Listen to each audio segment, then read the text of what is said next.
আপনারা কসরুল হামরা চিনেন না, তাইলে কসরুল হামরা আমাকে কোনোদিন কাঁদাইতো না। যেখানে 700 বছর মুসলমান রাজারা যে রাজপ্রাসাদে থাইকা স্পেনে রাজত্ব করছে, আমাকে যখন ওই কর্ডোবায় কসরুল হামরায় ঢুকতে দেয় না, তখন আমি জানি আমি কি বুক নিয়ে ফিরে আসছি। আপনাকে আমি কি করে বুঝাবো ভাই, বুঝুন আমি কি করে বুঝাবো? আমাকে যখন কসরুল হামরায় ঢুকতে দেয়, যেখানে 800 বছর মুসলমান রাজত্বরা রাজাদের বিচরণ ছিল 700 বছর, ওই কসরুল হামরায় আমাকে ঢুকতে দেয় না।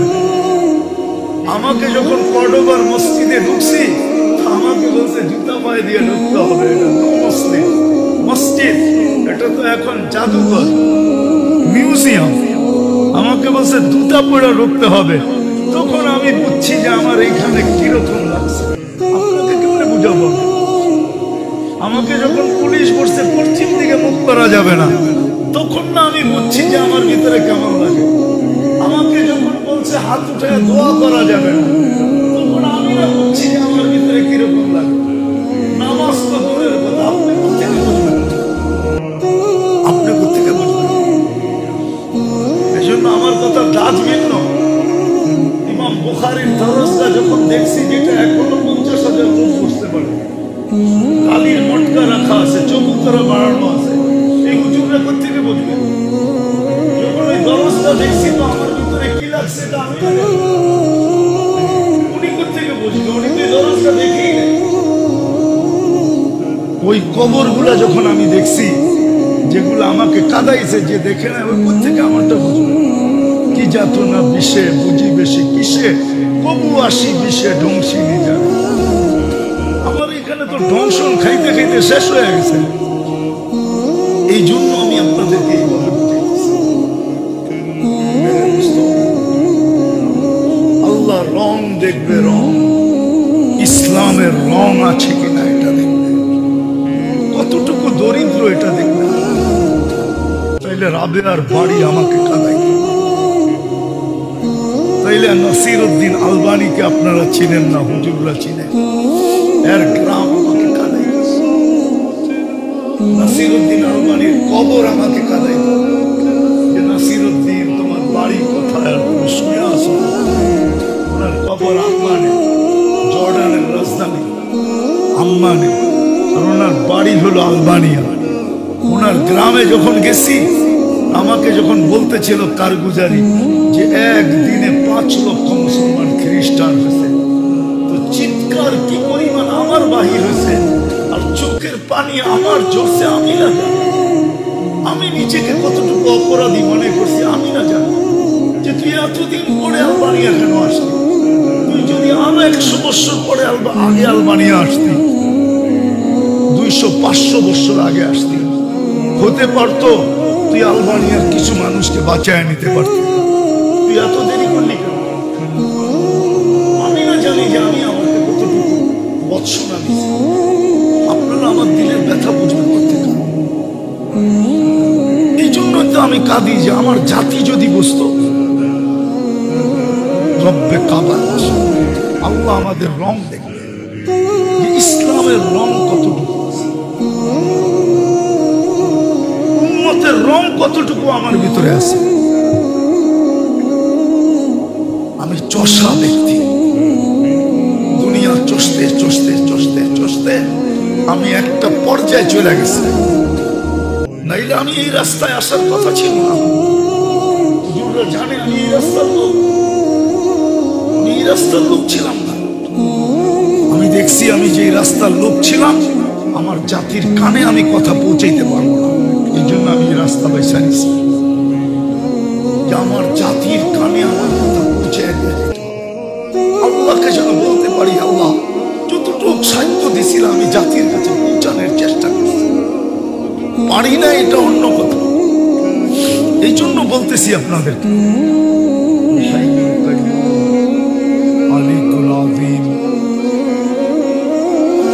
জাওয়াদুল করিম হান্নান মান্নান ফাআলুন লিমা ইউরিদ والصلاة والسلام على حبيبنا المصطفى الذي بعثه إلى الجن والإنس وإلى الأبيض والأسود بشيرا ونذيرا داعيا إلى الله رحمة للعالمين شفيع المذنبين حريص بالمؤمنين رؤوف رحيم صلى الله عليه وعلى آله وأصحابه وأتباعه صلاة وسلاما كثيرا كثيرا أما بعد فأعوذ بالله من الشيطان الرجيم بسم الله الرحمن الرحيم لا تقنطوا من رحمة الله إن الله يغفر الذنوب جميعا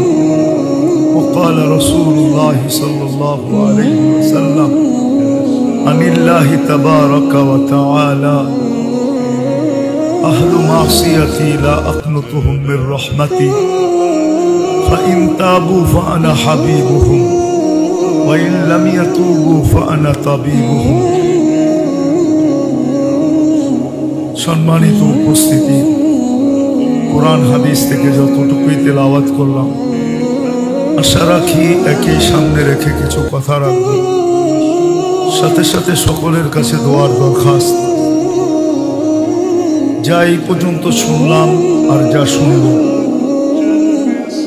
আল্লাহ যেন প্রত্যেকটা কথার উপরে আমাদেরকে আমল করার তৌফিক দান করেন সাথে সাথে একটা অনুরোধ থাকবে দ্বীনি কথা যত মনোযোগ দিয়ে শুনতে পারেন যত বেশি আপনি মনোযোগ দিবেন তত বেশি দ্বীনি কথা আপনার আমার ভিতরে রেখাপাত করবে এই কথাটা যদি সত্য না হইতো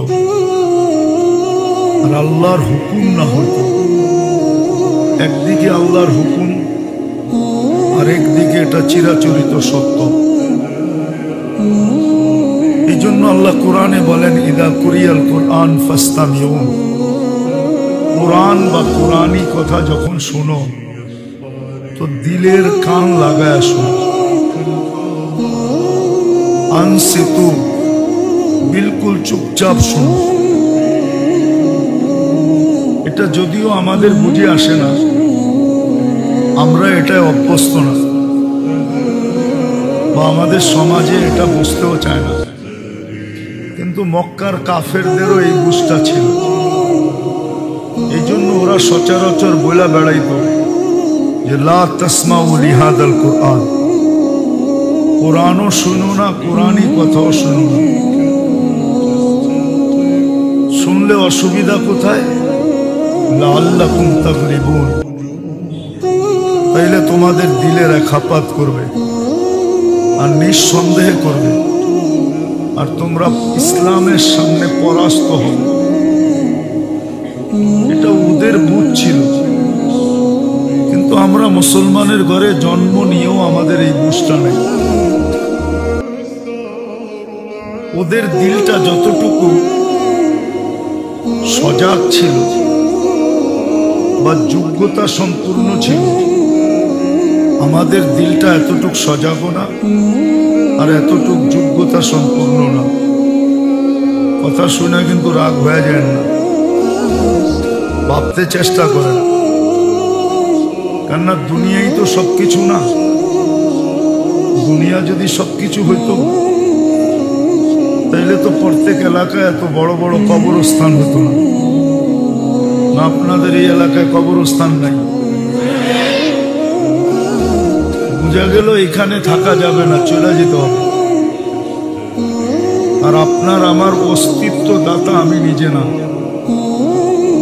আপনার ভিতরে যত যোগ্যতা আছে এটা কেউ দিছে বিদায় আছে নাইলে সব মানুষই বিসিএস ক্যাডার হতো ঠিক না হাজার হাজার পরীক্ষা দিয়া 2-4 সব পাস করতো না তাহলে সবাই বিসিএস ক্যাডার হতো সবাই বিসিএস